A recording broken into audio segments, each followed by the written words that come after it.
Welcome to the Live Well, Perform Better podcast, brought to you by Below the Line. My name is David Duggan, and I am part of a team made up of experts from the worlds of business, elite sport, adventure, and health and well-being. We are coaches, mentors, and advisors to some of the world's biggest companies and organizations, as well as smaller businesses, entrepreneurs, and people looking to make their mark on the world. Our guiding mantra at Below the Line is Live Well, Perform Better. What does that mean, you might ask? Good question.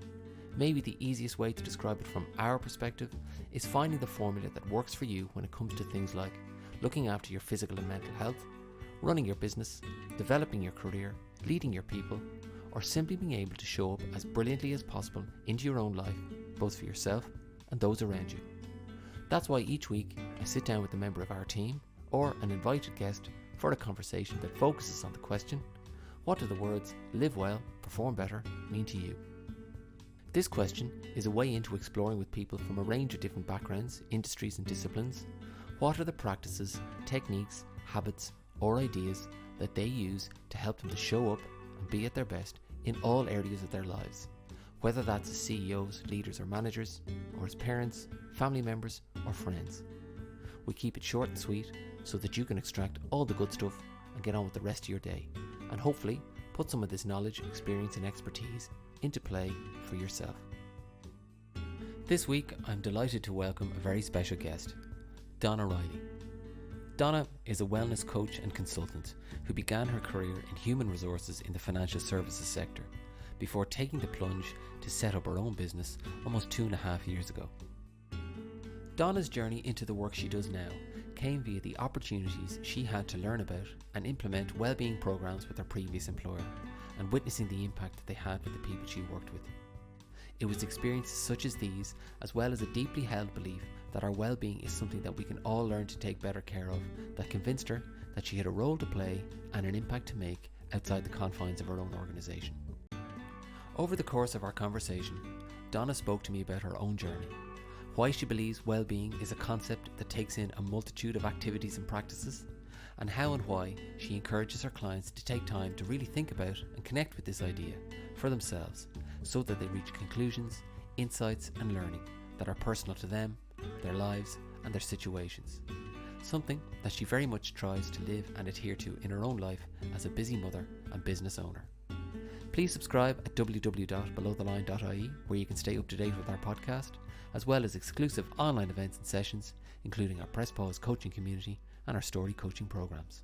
We'll be back with our next episode in 2 weeks' time while we take a short break. In the meantime, thanks for listening and see you then. Well, I'll just kick in with the first question, which is just please tell me, why do you do what you do? Which is a big question.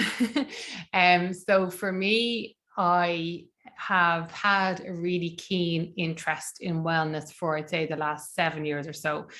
Started when I was working full-time in HR in financial services. And I guess it developed from an interest to a passion. And I was very, very fortunate to be able to, within my role, actually get involved in some wellness and introduce wellness and bring a couple of wellbeing programs into my role. But the passion kind of grew as my role grew and I moved further away from wellness as I had to focus on other kind of stuff. So on my third pregnancy, I just took a leap of faith and said, let's just follow the passion and see where it brings us. So I guess that's the why, is in it's something that I'm extremely passionate about, but also I've seen the investment, or I've seen the payoff for it personally of investing in wellbeing. So I can see from firsthand for myself, and then also talking to other people and seeing transformations in people, attend to different events. It's like, this actually works. If people take the time and consciously invest in the wellness, it's going to pay dividends across all areas of life. So I guess that's why I'm here. And particularly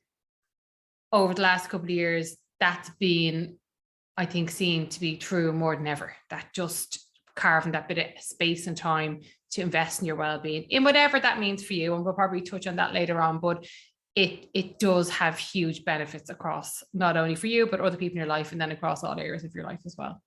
Where did it first start, or what was the spark that got you kind of going, oh, there's something here, or I am interested in this? Do you know what? I actually only had to think about this the other day because somebody asked me, and the first one I can remember was being at an event, and there was a wellness speaker. It wasn't a wellness event, but there was a wellness speaker's event, and I think it was Dr. Eddie Murphy.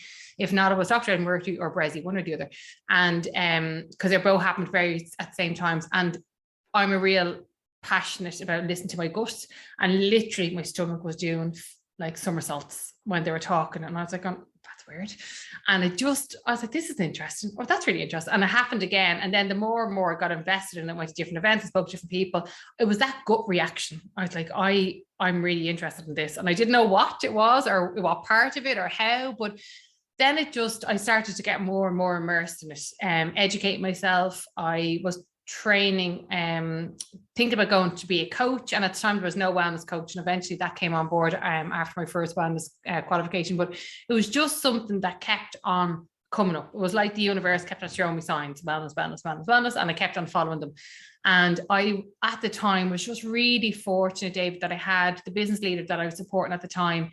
I said to him, can I do something in wellness? And he was like, oh, well, really? So it's not a bit out there. And I was like, look, give me a small budget. Let me do it. It won't impact you at all. And he did. And I got a really small budget, managed to get a bit of a program going for 6 months, and like absenteeism reduced, engagement increased. But actually what he would have said was he felt the difference walking into the building. And I was like, see, that you can't put a commercial value on that, but he just felt the difference in terms of morale, how people were engaging each other, how they were feeling about it themselves. So from there, it just grew arms and legs. Any business area I went on to support, it was always something that came with me. It was kind of part and parcel of everything I did, and just thought, let's try and make a career out of this myself, which was frightening, but haven't looked back so far. What's that evoking in you? Just, God, this is speaking to me, or this is something I've experienced myself? No, this is something that I want to get involved in to create change. And that was crystal clear to me, going, I have something I can offer here to help people. And interesting, it was probably when they were talking about kids initially, that's what sparked my interest. And it still does, but I felt that I just thought this is something that I can bring myself to and create and help to create change in. Something else you mentioned there, this idea of, I went to my manager a couple of years ago and the reaction was, look, that's a bit out there. It's no longer out there. It's definitely in there. But what does wellness mean to you? I'm often reluctant to prescribe a definition because I know it's so different to everybody. I guess for me, it's particularly over the last couple of years, it's one of the huge positives that wellness, particularly mental health, is on the agenda. It's been spoken about in households, it's been spoken about with groups of friends, it's been spoken about in the media. It's just everywhere. And I'll take that as potentially the one positive of the last couple of years. But people now realize that it can be impacted. But when you have that self-awareness that your wellness has been impacted, you've so much you can do to build it back up again. And I think that's what's changed for me in terms of wellness. If you think about health, when we spoke about health, not so long ago, we would have only spoke about physical health. Now we speak about mental health. But quite recently, when we spoke about mental health, we spoke about mental health conditions or mental health illnesses or diagnosing a mental health condition. But for me, what's happened, particularly in the last couple of years, that conversation has shifted into positive mental health. So it's not about avoiding mental ill health, it's how to boost your positive mental health and overall well-being. So for me, wellness is choosing I always call it my menu, having my menu of options of things I can do to actively invest in myself, my overall well-being. And that menu of options is diverse and includes lots of different things, but it's my toolbox and it's what I go to. And again, it's going to be different for everyone, which is why I'm always hesitant to prescribe what might work for someone. I'm always saying, well, what do you think will work for you? Pure coaching hat on. But yeah, I definitely feel it's shifting and moving constantly towards that boost in positive well-being and mental health, as opposed to avoiding ill health. Our strapline in Below the Line is live well, perform better. But I'd love to know, I suppose maybe a two-part question for you on this one. Does that make sense to you? And if it does, what does that mean to you? Yeah, it makes absolute sense. And I like the way the two are linked, because you need to be able to do both. And they're so interlinked and so dependent on each other. I guess for me, the live well is probably the essence of what I do every day, because I'm helping people to live well in whatever context that be. So again, and I should have probably explained this in the intro, like I do one-to-one coaching and group coaching, but then work specifically in that wellness space, design and delivering wellness workshops and programs. So no matter what hat I'm wearing, I'm always helping people to live a better, more healthier life. But I think for me, as I said, yeah, to invest in living well and looking after yourself is going to then impact better performance. And I guess for me, it's not in a corporate sense. So for perform better, I would take it out of that context and think about it holistically in all elements of your life. That it's about the life you lead, the relationships you hold, the activities you're involved in, the groups you participate in, and how you choose to spend time with your loved ones, or how you choose to spend time with yourself. So I think better performance for me is a much more holistic view than what you might think of as turning up and doing your 9 to 5 Monday to Friday. But I do feel the two of them have to go hand in hand to be successful.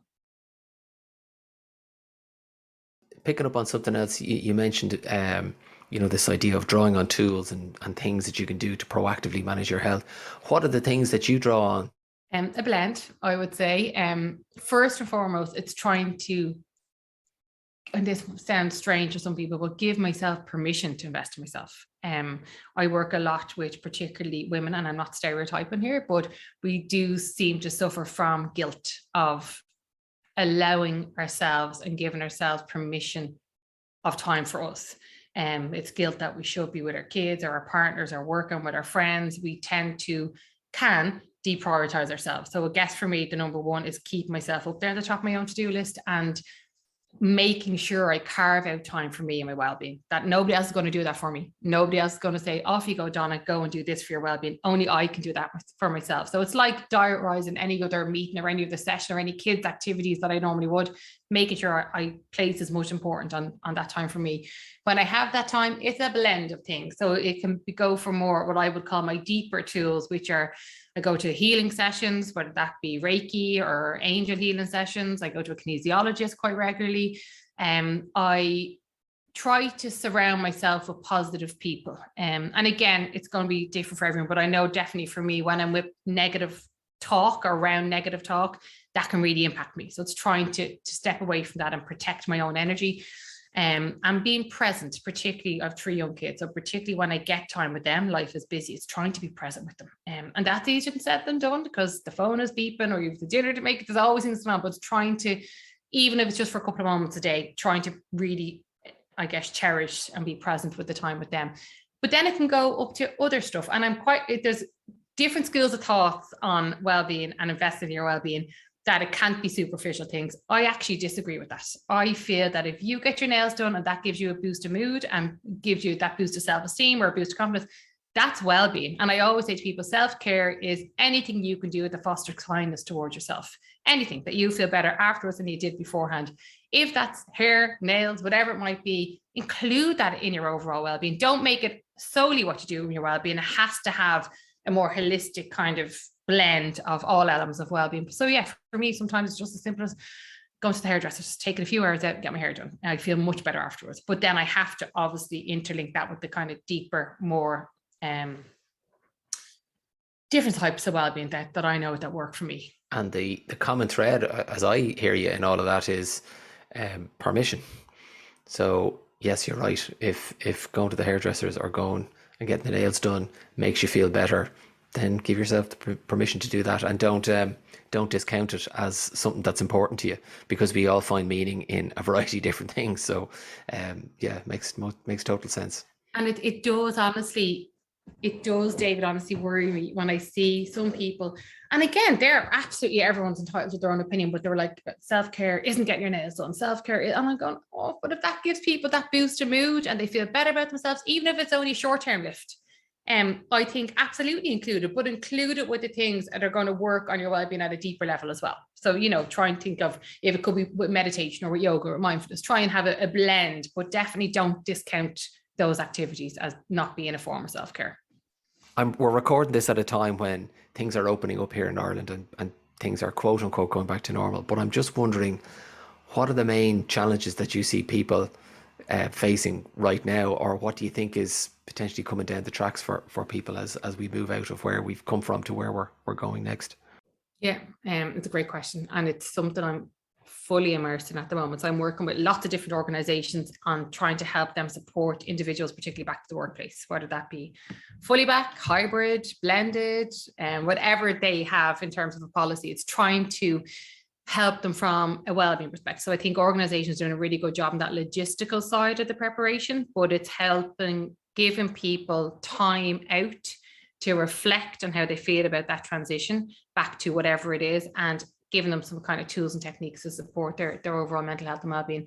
What I'm seeing, and you know what, it's actually different. I'd say when I did these sessions in September, when we thought we were coming out and going back to the workplace, it would have been, excuse me, about a 50-50 split between excitement and nervousness.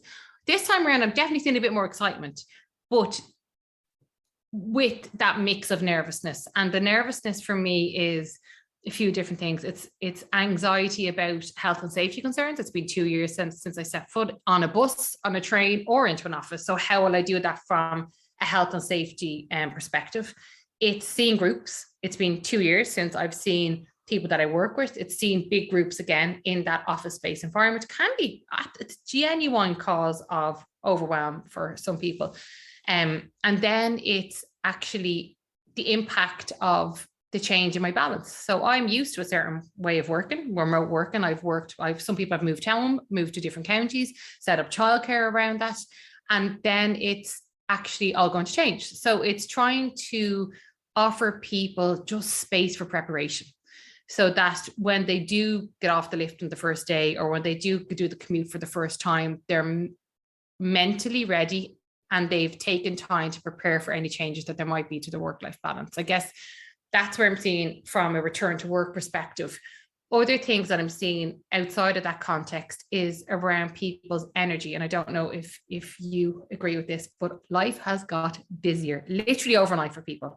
With our recent lifting of restrictions, which I think was the 21st of January and around that, we literally got told overnight things were immediately changing, which hasn't happened before. It was always done at a real steady, slower pace. So all of a sudden, and I can only speak for my life, social life was back, lovely, but so are kids' activities. So we've 2 kids at the moment, 3 that doesn't do any activities because she's so little, but the other 2 are in several activities. So all of a sudden, evenings became about packing bags, taxiing, friends wanting to meet up, work getting busier. And I just feel all of a sudden life has got a bit, hectic for people. And I worry about people's energy levels within that. So I'm noticing when I chat to a lot of clients and even friends are saying, I am just so tired. I'm going to bed earlier. I'm getting a bit more sleep, but I just can't keep up with everything that's gone on. I'm absolutely shattered. And there's something there for me in the energy. They're obviously expending their energy supply. And again, it comes back to just taking time to reinvest that and replenish and re-nourish your energy levels, but definitely the energy levels. And you mentioned long-term.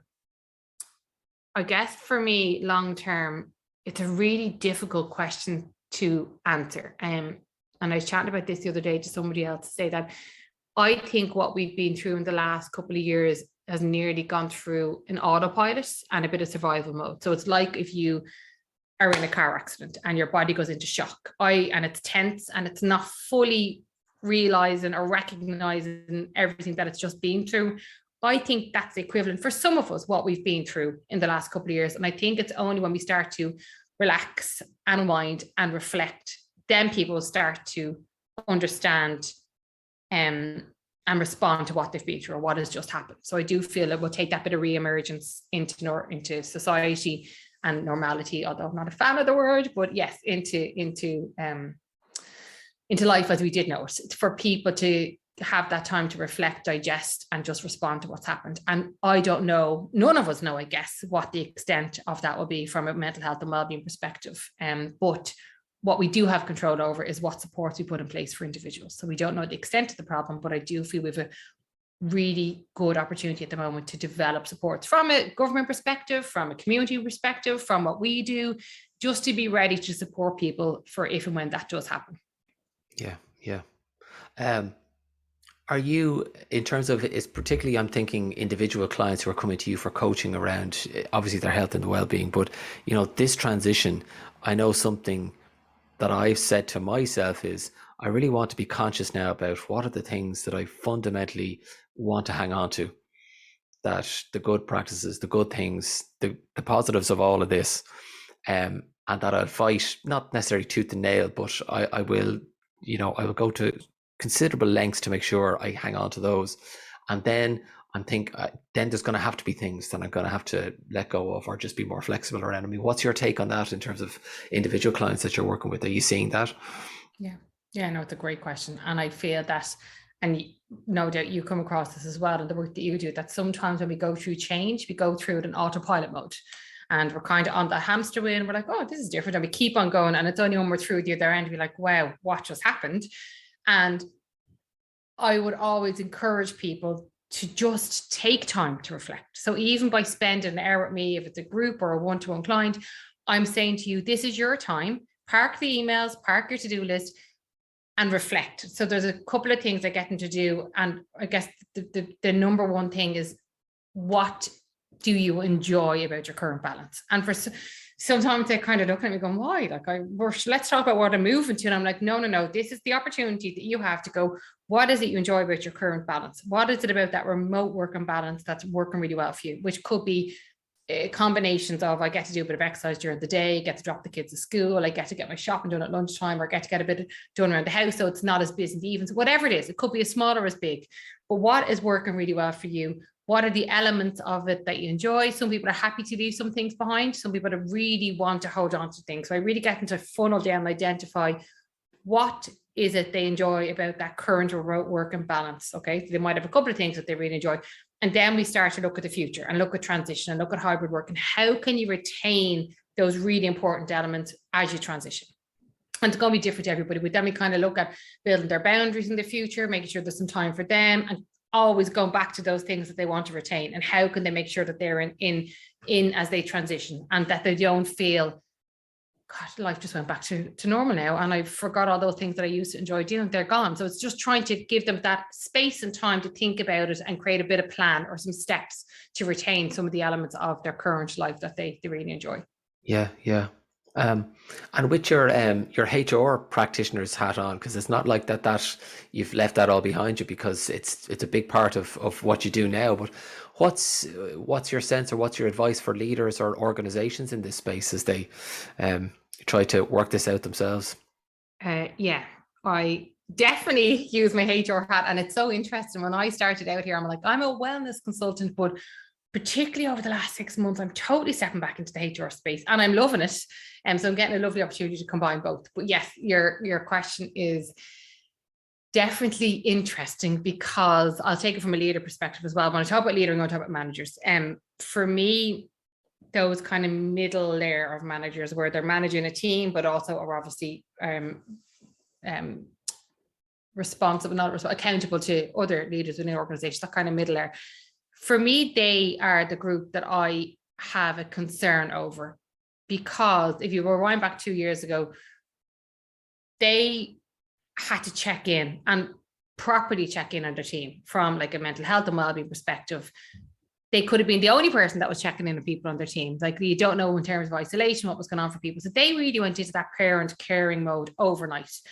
And I think for 2020, that was okay. And just keep the lights on, make sure your team are okay. But then what happened last year was it kind of got a bit back to normal. Targets were there, and people were expected to perform to different standards, metrics. There was a lot more drive for performance, but also check in on your team. So I think for those managers, they had a lot to do. They were contending with holding down their performance of their team, their own performance, checking in their team from a wellbeing perspective, and also minding themselves. Like, they're human as well. They're experiencing different things outside of work, from levels of restrictions or lockdowns or whatever is going on for themselves. So I do feel that for them, there's a level of responsibility just to mind them as we transition, that they will have views on if they want to transition to hybrid work and if they want to stay fully remote, but they have to park that and support their team and whatever the organization policy or guidelines are. So again, there's a lot of complexity in terms of their role, and particularly from a wellbeing perspective.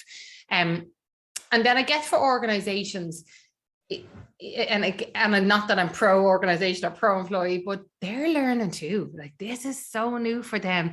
If you had asked a HR department or a line manager 2 years ago, can I work remotely? It would be in a solid no for majority of organizations. Absolutely not. There's no way your role can work from a remote working perspective. There's no way you can bring confidential documents home, never mind into a cafe or a HubSpot, never happening. Whereas they had to adapt overnight. But they're still learning. Just because they adapted doesn't mean that it can happen forever. So I know with some of the groups I work with, they're like, why do I have to go back to the office? Right? I'm showing you I can work remotely. But I guess with the organizations, they're not fully there yet. They still need to transition as much as the rest of us. So I guess they're in the background peddling to a couple of different guidelines and policies and trying to really make it work as much as possible for everybody, but conscious that there's no way they'll be able to keep everybody in the organization happy in terms of what the requirements would be for work and ways of working going forward. So I guess, yeah, they're learning too. I think they've done a really good job. There's some of the most conservative organizations that I met have the most, I guess, flexible approach to hybrid working that I've ever seen. So they're really pushing themselves to go, let's give this a go and let's not make it a phase. Let's embed it now. Let's come up with agile work and let's come up with hybrid working practices.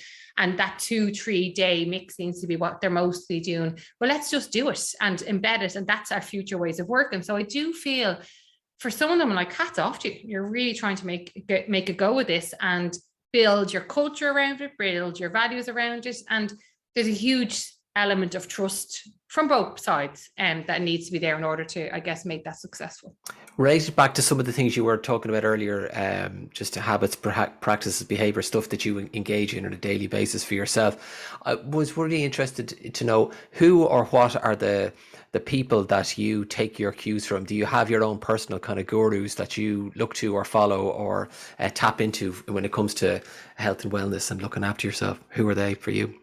Oh, that's a nice question. And I'll firstly I should have caveated the last answer by saying I'm in no way perfect. I'm not this person that has it all sewn up. I absolutely have weeks where I suffer stress, overwhelm, work takes over, kids take over, life takes over, and I find myself running on empty. So I guess for me, just to say that I'm definitely as human as everybody else. I'm sure that my husband be listening to this going, I don't know the last time you took self-care. I'm like, I do. But I do think sometimes it just takes that sense of overwhelm to get you back on track. So I just think for anybody listening, don't feel that there's any sense of perfection for me at all.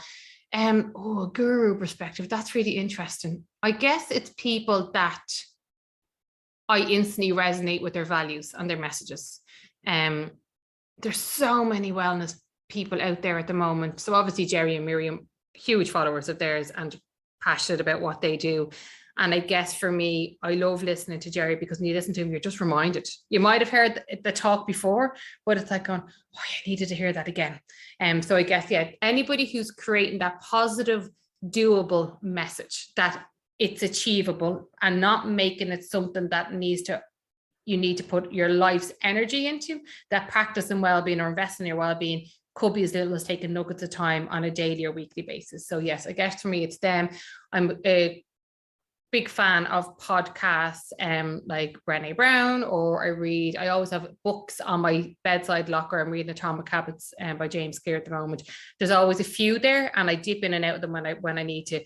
And I actually love Georgie Crawford's podcast as well. She always has interesting guests on that aren't necessarily preaching about wellness, but people sharing their stories. And that's, I think, sometimes I get the biggest nuggets of information going, I've been through that, or I've experienced something like that. And that's what worked for them. Why don't I give that a go? So I guess, yeah, wide variety of people that I'd be interested in. Definitely not one person, but it's whoever's message and guest values resonates mostly with me. Great. Thank you.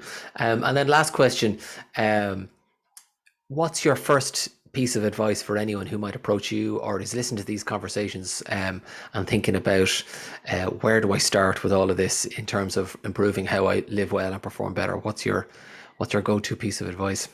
Figure out what will work for you. I think we live in a society of huge self-comparison, particularly with social media and particularly with the conversation that we're having around wellness and self-care, that it's everywhere at the moment. And I do feel for some people, they look and they go, she's done 3 yoga sessions, or they've been to gym 5 times, or they're always sea swimming. I don't do any of that. I'm terrible. And then that inner voice just multiplies the negative inner voice, I should say. So I say, firstly, start with you. What is it that brings you joy? What is it that when you're doing it, you're fully immersed in the activity, you're not thinking of anything else that's going around you or the to-do list or emails, you're just enjoying what you're doing, you're in flow. And I always try and get people to really reflect on that, and that can be hard. And I give a few examples of, for people playing sports, sometimes they're on that pitch or on that court, they're not thinking about anything else, they're fully immersed, or reading a book, or people get lost in podcast land as well. So what is it, that activity? That's usually an indicator that that's something that afterwards your energy levels would be slightly lifted, your mood would be slightly lifted, and that's for me that well-being habit. For some people, it's going to the gym afterwards, they feel full of energy. For other people, that's not for them at all. So I guess it's trying to really reflect on what brings you joy and what boost your energy levels, and trying to combine them and just start to slowly form some sort of health, self-care, well-being habit for you. But I think the slowly is really important for me. Just take nuggets of time. It doesn't have to be an hour out of your day 3 times a week. It could be just starting with 5 minutes, going at the back, having a cup of coffee in silence without a phone and just being present. That could be enough. And then it's just building it up slowly from there. So biggest piece of advice is focus on what works for you as opposed to what works for everybody else. Fantastic. Donna, I want to say thanks very much for taking the time, especially as people don't need to know this, but we did have some technical issues. So you've given more than your fair share, but also, when we first met, you were, as you say, in the corporate kind of environment and that world. And it's been fantastic to watch you step out and build what you're building and do what you're doing. So congratulations to you for that. And thanks very much for being a guest on the podcast. I really appreciate it. Thanks for having me. Thank you.